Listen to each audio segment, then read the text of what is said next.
देखो, 14 साल भरत ने राज्य किया, कार्यवाहक राजा के रूप में रहे। 14 साल बाद भरत जी ने राम जी को कल राज्य सौंप दिया। क्यों भाई, सौंपा कि नहीं सौंपा? लेकिन एक अंतर देखा गया। क्या अंतर देखा गया? राम जी के राज्य में काल आया था। राम जी के राज्य में काल आया था।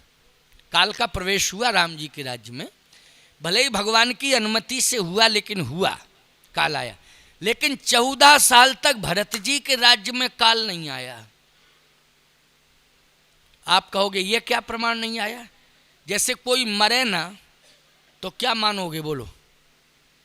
जैसे 14 साल तक कोई मरे ही ना, कोई ना मरे, तो क्या मानोगे, बोलो? काल नहीं आया। यही यही यही मानोगे कि नहीं? काल नहीं आया। भरत जी के राज्य में 14 साल तक कोई मरा नहीं। बोलो, आश्चर्य की बात है कि नहीं? और एक विशेषता, 14 साल तक कोई पैदा भी नहीं हुआ। 14 साल भरत जी के शासन काल में ना कोई पैदा हुआ और ना कोई मृत्यु को प्राप्त हुआ। वाल्मीकि रामायण का प्रमाण है ये। इसका मतलब है कि हम एक बार वंश वृद्धि के लिए हमारा विवेक और हमारा संयम हमारा सहयोगी बन सकता है। बोलो भाई, कि हम वंश वृद्धि अभी नहीं करेंगे तो इसके लिए हमारा विवेक और हमारा संयम, बोलो, हमारा सहयोगी बनेगा कि नहीं बनेगा? इसमें हमारा बस चल सकता है, लेकिन मरे ना कोई, इसमें क्या बस चलेगा? जरा बता दो भैया थोड़ा सा इसमें तो बस चल ही नहीं सकता है। और अगर इसमें बस चल गया होता तो कोई मरता ही नहीं। फिर तो समस्या होती, उसमें पीछे नंबर डालने पड़ते कि अमुक सन के बाबा, फलाने सम्मत के बाबा, और उनको चाय दे आओ जो फलाने सन में हुए थे, जो फलाने सम्मत में हुए थे। बोलो, समस्या हो जाती कि नहीं? और सबसे बड़ी समस्या तो खाद्यान्न की हो जाती, आवासीय समस्या हो जाती। क्यों भाई, कहाँ रहते इतने लोग? जनसंख्या बढ़ती जाती, घटती नहीं, बढ़ती जाती, लोग मरते नहीं, तो समस्या पैदा होती। लेकिन मृत्यु पर किसी का वश नहीं है। लेकिन भरत जी ने 14 साल रहकर ये बता दिया कि हमारे राज्य में कोई मृत्यु को प्राप्त नहीं हुआ। भगवान राम ने कहा वोटर लिस्ट मंगाओ जरा, तुम देखें। अच्छा भाई, वोटर लिस्ट देखी गई तो उसमें एक जगह लिखा था मृतक। राम जी बोले मृतक मृतक देखो लिखा। तुम क्या? भरत जी बोले नाम तो पढ़ो पहले। तो उसमें लिखा था चक्रवर्ती सम्राट महाराज दशरथ। भरत जी बोले जब पिताजी समाप्त हुए, इसके पहले हम ननिहाल में थे, बाद में आए, अगर मैं आ गया होता तो पिताजी ना तो मृत्यु को प्राप्त हो पाते, ना आप बन जा पाते, अगर मैं आ गया होता। लेकिन लीला आप ही की है कि हमें आने नहीं दिया और पिताजी को बन चलेगा, और पिताजी को ऊपर भेज दिया। ये लीला तो सरकार आपकी है प्रभु जी, ये लीला तो आप ही की है। लेकिन अगर मैं आ गया होता तो पिताश्री के ऊपर काल हावी नहीं हो पाता, काल हावी नहीं हो पाता। प्यारे, एक और विशेषता क्या? भगवान राम के राज्याभिषेक में भरत जी का बहुत बड़ा योगदान रहा। 10 गुना खजाना बढ़ा मिला, 10 गुना खजाना। राम जी जितना छोड़ गए थे, लौट के आए तो 10 गुना खजाना बढ़ गया। अच्छा, 10 गुना खजाना कैसे बढ़ गया? एक तो आबादी नहीं बढ़ी। क्यों भाई? आबादी नहीं बढ़ेगी तो बोलो राज्य का कोष बढ़ेगा कि नहीं बढ़ेगा? सरकार सबसे ज़्यादा कोष खर्च करती है आबादी पर, करती कि नहीं? वो आबादी जब नहीं बढ़ेगी तो कोष बढ़ेगा।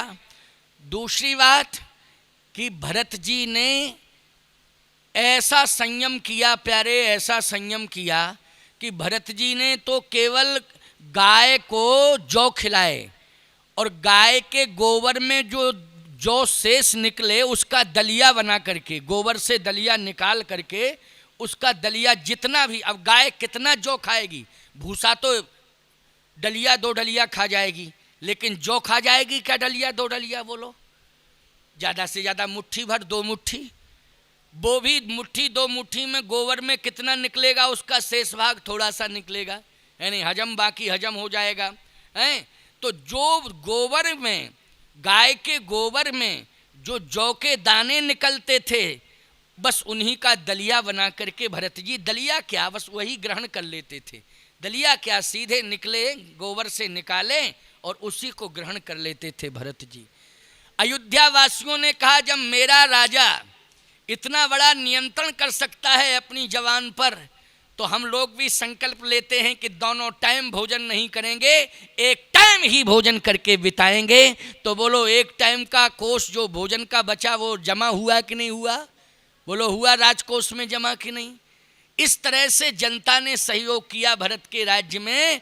तो याद रखना, राम जी को राम राज्य का जो धरातल मिला वो मजबूत मिला कि नहीं मिला? एक तो वित्तीय व्यवस्था मजबूत मिली और दूसरे संयमी नागरिक मिले, संयमी प्रजा मिली। ये भरत जी ने दिया है राम जी को। एक तो संयमी प्रजा बना दी भरत जी ने अयोध्या की, और दूसरा खजाना बढ़ा दिया भरत जी ने। भगवान राम का राज्य ऐसा राज्य हुआ प्यारे कि आज तक 11.5 लाख वर्ष हो गए, लेकिन आज तक लोग मांग करते हैं तो केवल राम राज्य की मांग करते हैं। बोलो, दशरथ राज्य की मांग कोई करता? दिलीप राज्य की मांग कोई करता? नहीं करता। हरिश्चंद्र राज्य की मांग कोई करता? नहीं। अच्छा बोलो, भगवान कृष्ण के राज्य की मांग करता कोई? नहीं करता। राम राज्य, कृष्ण राज्य नहीं। जबकि भगवान ने द्वापर में, द्वारकापुरी में राज्य किया कि नहीं किया? बोलो, किया। लेकिन कोई कहता है कृष्ण राज्य चाहिए, कोई कहता दशरथ राज्य चाहिए। दुनिया यही कहती है कि मुझे चाहिए तो राम राज्य चाहिए। राजा बलि जैसा धार्मिक, बोलो राजा था ना, अरे इतना बड़ा धार्मिक राजा हुआ कि बलि का पहरेदार बनना पड़ा भगवान को। आज भी वो परंपरा का निर्वाह होता है। बोलो, भगवान 4 महीने के लिए पहरेदार बन के कहाँ चले जाते हैं? राजा बलि के यहाँ चले जाते हैं। देवसैनी को जाते हैं और देवोत्थानी को फिर आते हैं ना देवोत्थानी को। तो कल्पना करो, ऐसा धार्मिक राजा बलि कि जहां भगवान को पहरेदार बनना पड़ा, और आज तक भगवान पहरेदार बनता चला आ रहा है। बोलो, चला आ रहा है कि नहीं? पहरेदार नौकर होता है प्यारे, होता है कि नहीं होता है? बोलो, घर के बाहर कोई जाग रहा है तो कौन जाग रहा है? मालिक सोता है और नौकर जागता है। आज भगवान पहरेदार बन करके पहरेदारी कर रहे हैं राजा बलि की। लेकिन कोई माई का लाल मुझे ये बता दे कि मांग कभी उठी हो कि मुझे राजा बलि जैसा राज्य चाहिए। बोलो, मांग हुई क्या? जब जब भी मांग उठी है भारत देश में, तब एक ही मांग उठी है कि मुझे राम राज्य चाहिए। राम राज्य इसलिए चाहिए क्योंकि राम राज्य की विशेषता है दैहिक दैविक भौतिक तापा, और राम राज्य का हुए नहीं व्यापा। नहीं दरिद्र को दुखी न दीना, और नहीं को अबुध न लक्षण हीना। अल्प मृत्यु नहीं कवन्यु पीड़ा, सब सुंदर सब बिरुज शरीरा। बोलो भाई, ये विशेषता किस राज्य की है? राम राज्य की विशेषता है। तो मैं कहना ये चाहता हूँ कि हम लोग पहले प्रेम की भूमि का निर्माण करें, प्रेम का धरातल बनाएं। और जब प्रेम का धरातल बन जाएगा तो उसी प्रेम के धरातल पर राम राज्य स्थापित हो जाएगा।